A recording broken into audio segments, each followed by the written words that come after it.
to the Athletes in Motion podcast, from race to recovery, with your hosts, Tom Riegel and Kenny Bailey.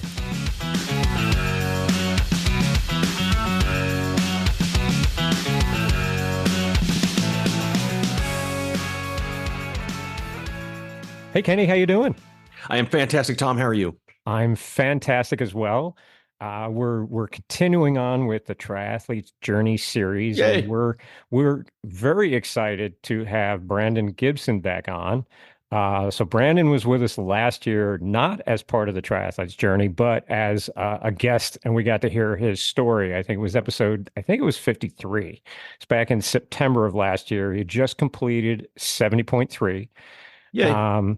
I highly suggest you go back and listen to that again. It was a great conversation. I've checked it out again a couple times since then, so it's been great. So Brandon, welcome back to the show, and welcome to being part of the Triathlete's Journey. So we're going to follow you this year. So let's rewind back just a little bit. Give us the 10-second version of what are you dealing with? And then what races we're going to step up and follow you this year to go through.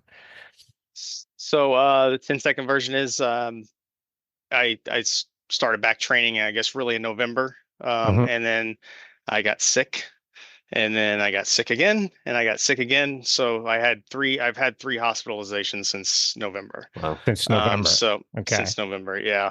And it's not really been anything that has to do with the disease part that we talked about in the original podcast. It's been more of, I have a 2-year-old at home, goes to daycare. I have an 8-year-old that goes to school, and she brought home some very nasty stuff. I've had both flus, A and B. Wow. Nice.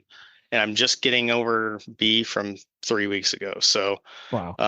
But yeah, I got put in the hospital a few times, mainly dehydration, and is what happens. So, and so I'm not where I want to be. And because I am, the 3 big races I'm doing this year is Chattanooga, which is in May. And then I'm doing Louisville, and then North Carolina in the fall. So 3 big 70.3s. 70.3s. Yep. And for those who haven't listened to our podcast from before, shame on you. So Brandon doesn't have a colon. Like, Brandon's missing some parts. And that's the biggest challenge that we're facing. And like I said, go back and listen to the conversation, because we would have a whole show again talking about it. But that's the challenge that Brandon's facing nutritionally.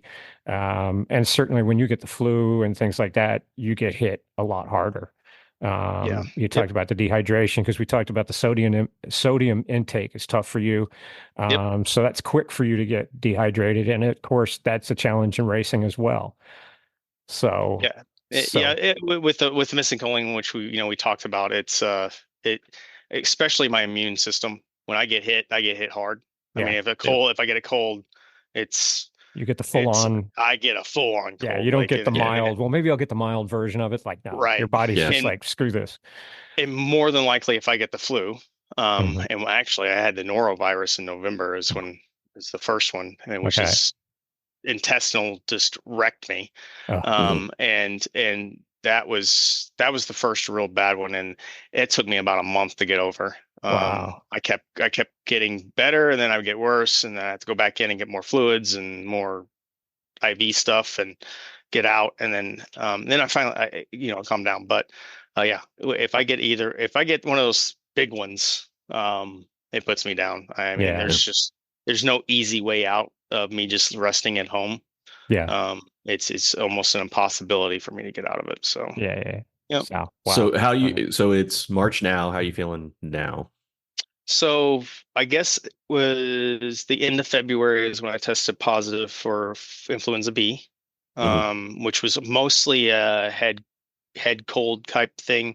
That one I did not go to the hospital for, so because it didn't really hit in the intestines. I didn't have an appetite, but I just went to camp with my coach Sarah. I was going to ask you about that. Coach Sarah put on a great camp in Tucson.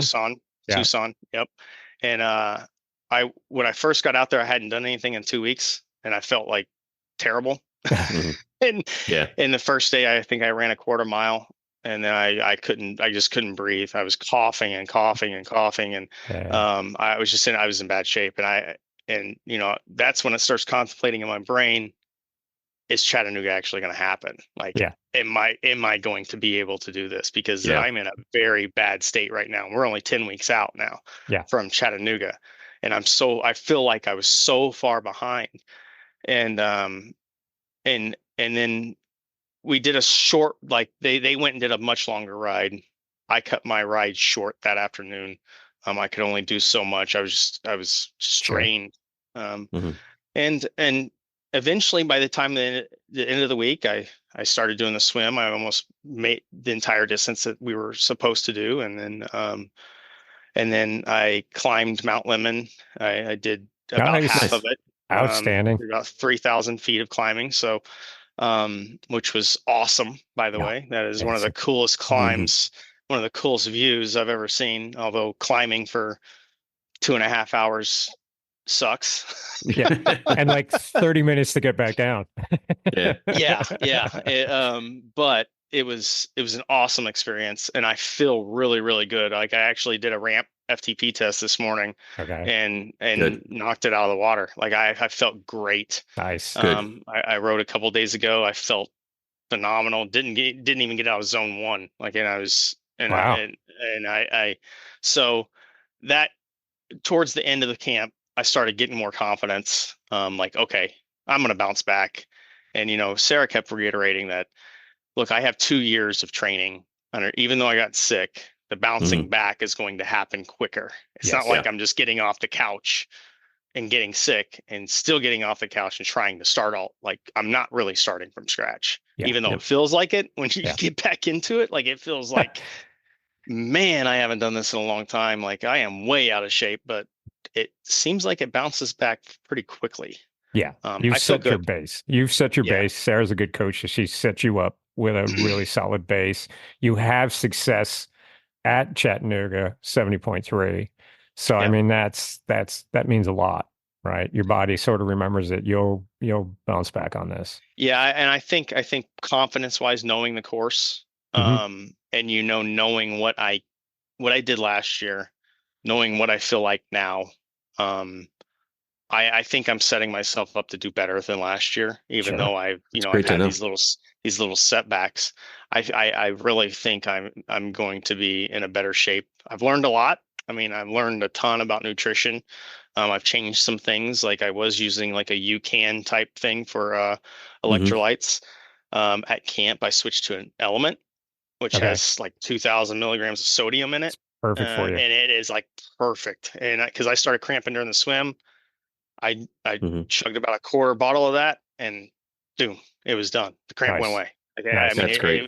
Which is I could feel the energy coming back with it. So, and that was part of camp. I wanted to test things. I wanted to test some new nutrition items, and I think I found the way. Good, because that's what camps are for. I mean, that's what it's to be able to focus on your training without the other daily distractions that you have, to focus on that, to be able to mess around with different products, different nutrition, different shoes, whatever. That's the time. That's the time to do it. So what else coming up in your training for this year?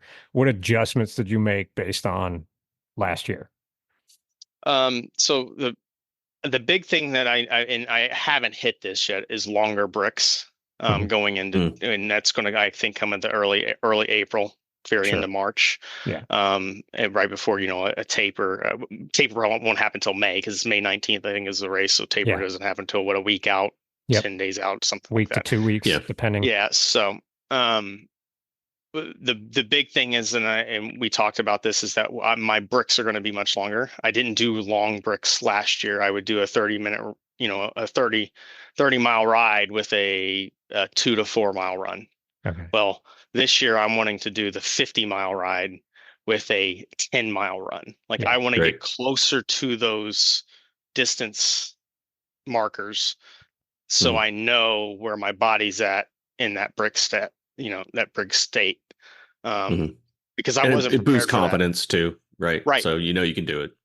Yeah, that's I think, and I think that's the majority of it. It's not so much that I need it for the stamina portion of it, which obviously that's part of it, but I think the confidence part of it is the majority of it. Yeah. Like knowing that I did 50 miles and then I already ran 10 miles. I can make it the last 6 and 3, right? Yeah. Like I can do this. Yeah. And it's knowledge, I think, is so powerful in this and in this game, like in tries, especially knowing courses. Like when we did the preview last year before Chattanooga, knowing that bike course before going it helps so much. So much, because you know exactly what's coming up. Yeah. Which Louisville's going to be different. I'm not going to have that knowledge going into Louisville. I'm not going to have that knowledge going into North Carolina. So I'm going to be a little bit more nervous about those. Although I am going to try to go to one of the Louisville races. I can't think of. There's a Louisville Magic race. I think That's Magic right. does Yeah. it. It's partly on part of the course. I think some of it is. I plan on going to that. So that will help me a little bit, but it's not the full. Louisville's close enough to us anyway, right? That you could probably scoot out there for a weekend if, you could fit that in. Like, even if you just drove the course take the family, go up for a weekend, pop up there, drive the course, stay overnight. Yeah. And just see it. Yeah. You know where the hills are, what. Yeah. I mean, knowledge is so much power in this. I can't. Like the confidence I got last year from that was great. So. Oh yeah. How many days in advance do you try to get there and recon those courses?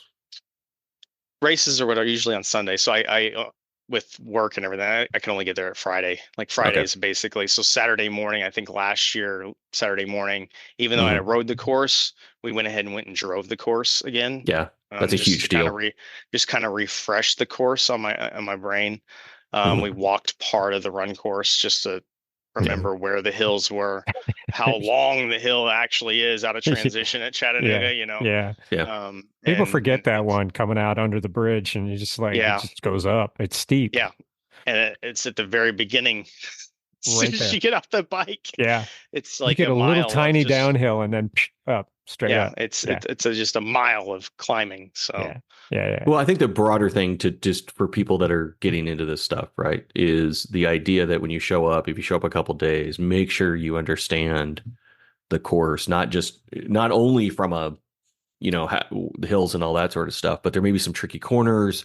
There may be some potholes. There may be, knowing that, hey, that's in Wisconsin, it's a really fast descent and it's right to it at the bottom of the hills, a T, and you have to take a sharp left, right? So just knowing those things and recommending those things to folks, just to say, hey, just take the time to understand kind of what you're getting into, because you may hey, mile 32, there's a giant pothole, garbage nest, and make sure we remember that, right?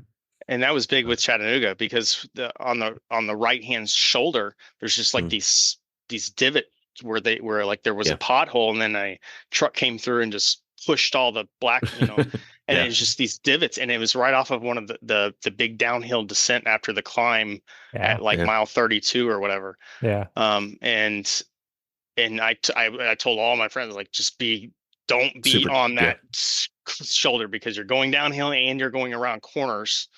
And if you're not paying attention, you're going to end up that way. Yeah. And you don't want to be that way. So what made you decide to do 3 of them this year? What was, you felt like 2 wasn't enough, 4's too many? Why 3? Yeah, you did the 1. I did the 1. Obviously, I wanted to go back to Chattanooga. Actually, I didn't. I wanted to go to. I wanted to do an ocean swim, and I wanted to do. I guess it's Gulf Coast, right? Like I wanted to go down and do that one. But unfortunately, the timing is first communion for my daughter, so I can't really. I think it's the weekend before Chattanooga. Yeah. And I can't do that. So I decided to just go back to Chattanooga, and plus it's a good. As a baseline of my 70.3, like what I did last year, comparable to what I do a year later. I kind of like that. I kind of like going back to a race and just seeing my progression. Yeah. This is a pretty good definer of where I'm at. And then, to be honest, I don't know why I picked the other 2. somebody What brought the up heck, North right? Carolina. Yeah, somebody brought up North Carolina. Louisville was not even a thought. Like I knew I was going to probably do Chattanooga or Gulf Coast.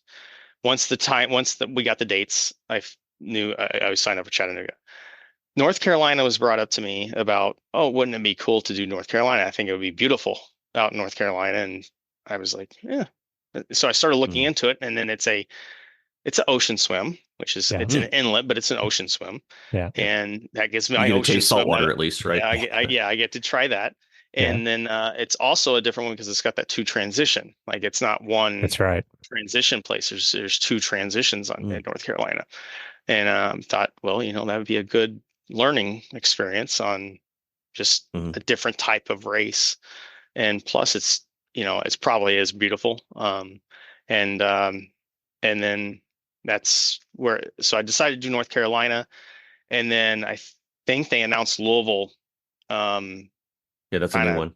Yeah, they're bringing it back. And I have friends that are in Southern Indiana, and they're part of the Southern Indiana Tri team, and they're going, and it just kind of like, and then a bunch of Heat, Hendersonville Endurance group.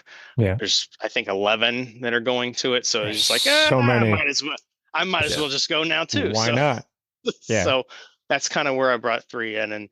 And going forward, I don't know if 70.3s are my distance, right? It's still a learning, like it's still with this nutrition and stuff, it's still a learning experience. And I don't know if I'll be burnt out by the time the end of the year comes or not. That's a long time training.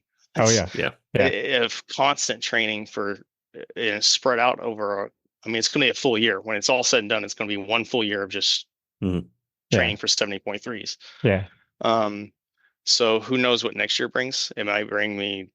I'm just doing sprints. I don't have the energy of it. Yeah, you're like, The cool thing is, when you talk most, and I'm probably in that bucket as well. Like sometimes you're looking at, like, I think Louisville's, it's a downriver swim, and the course is okay. It's rolling. What's cool is what you're doing is you're not approaching it as in what to avoid. You're approaching as what to approach. Approach. Meaning, hey, I haven't done ocean water. I haven't tasted salt water. Let's go try that. This may be a hilly course. Don't care. Let's go try that. So you're embracing that idea of it being challenging in different sort of ways, which is really kind of neat, because I think a lot of us are like, what can I find that's, rolling hills, not too hard of a climb, that kind of thing, because you're so worried about everything else, about nutrition, about, that kind of thing. So that's neat to see that you're like, nah, I just want to go try it, see what it's like. Yeah, and it really doesn't have anything to do with what the course is. I mean, if the course said hilly, it wouldn't matter to me, right? Cool. Because I have too many other things, like you said, to worry about.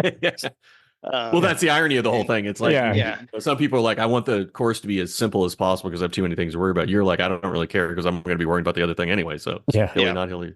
How much does heat affect you? So if you're dealing with a humid, because we're getting, you're smack dab in the, Louisville's going to be hot.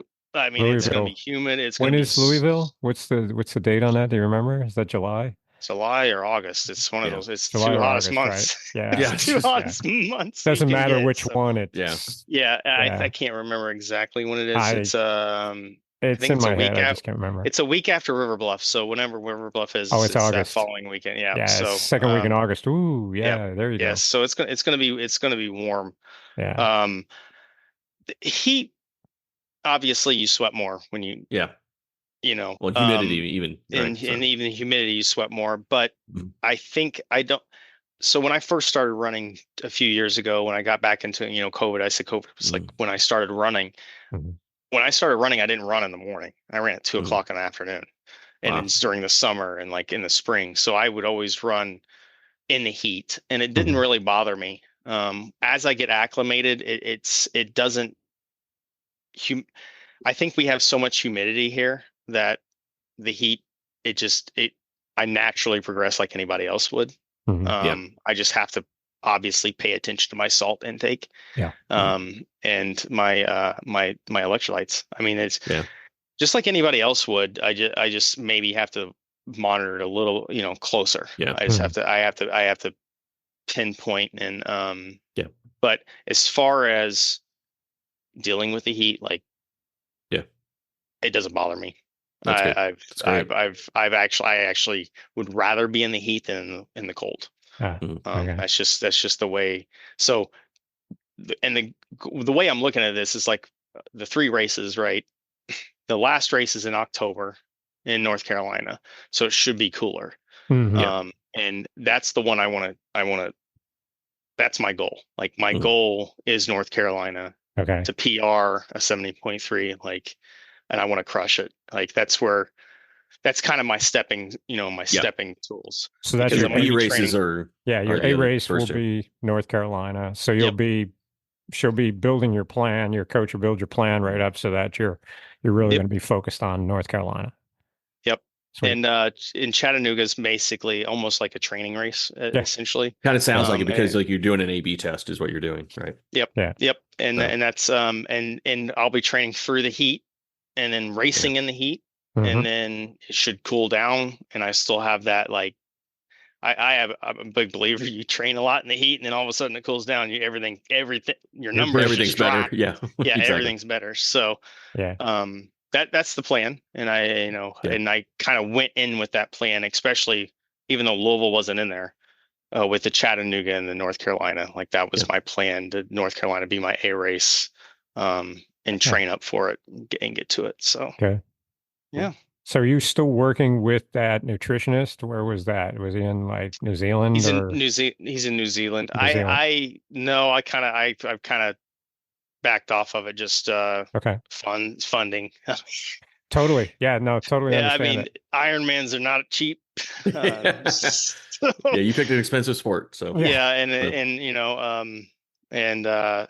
I ended up getting a new bike, and it's just kind of trying to figure out all. But it sounds like you have a pretty good handle on it. I mean, you're at a space where he helped me a ton. That's what I mean. He got you to that plateau. Yeah, he got me to what I truly need to focus on, like what I need to look at, and help me. And I'm doing really well with it. I have yet. I did do. I did a couple trail runs. I think I did. I can't remember if I did. I can't remember. Bell Ringer was before or after we talked. I think it might have been after. I think it was after. Yeah. Bell Ringer was after.